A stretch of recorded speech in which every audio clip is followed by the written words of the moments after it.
ਜੀ ਪਿੰਡ ਆਏ ਸੀ ਇੱਧਰ ਤੇ ਦੱਸ ਦਈਏ ਕਿ ਝਨੇਰ ਪਿੰਡ ਆ ਮੈਨੂੰ ਨਾ ਬੜਾ ਖੁਸ਼ ਹੋਇਆ ਦੇਖ ਕੇ ਕਿ ਇੱਟਾਂ ਪਈਆਂ ਨੇ ਹੈ ਰੇਤਾ ਪਿਆ ਬਾਦਰੀ ਪਈ ਆ ਇੱਟਾਂ ਆ ਬਾਦਰੀ ਆ ਰੇਤਾ ਹੈ ਨਾ ਕਿ ਪਿੰਡ ਦੇ ਵਿੱਚ ਵਾਲੀਬਾਲ ਗਰਾਊਂਡ ਬਣਿਆ ਹੋਇਆ ਦੇਖੋ ਨੈੱਟ ਲੱਗਿਆ ਹੋਇਆ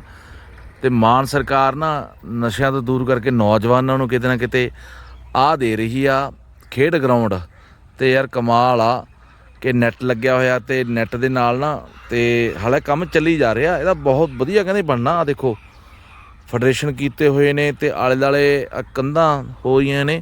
ਤੇ ਕਹਿ ਸਕਦੇ ਹਾਂ ਕਿ ਆ ਦੇਖੋ ਨੈੱਟ ਦੇਖੋ ਹੈ ਨਾ ਆ ਵਾਲੀਬਾਲ ਗਰਾਊਂਡ ਬਹੁਤ ਜ਼ਬਰਦਸਤ ਤਰੀਕੇ ਦੇ ਨਾਲ ਬਣਿਆ ਹੋਇਆ ਤੇ ਹੋਰ ਵਧੀਆ ਬਣੂਗਾ ਤੇ ਕੰਮ ਜਿਹੜਾ ਹੈਗਾ ਚੱਲ ਰਿਹਾ ਆ ਦੇਖੋ ਇੱਟਾਂ ਬਾਜਰੀ ਤੇ ਆ ਪਈ ਆ ਰੇਤਾ ਨੌਜਵਾਨਾਂ ਲਈ ਤਾਂ ਬਹੁਤ ਲਾਹਾ ਇਸ ਚੀਜ਼ ਨੂੰ ਲੈ ਕੇ।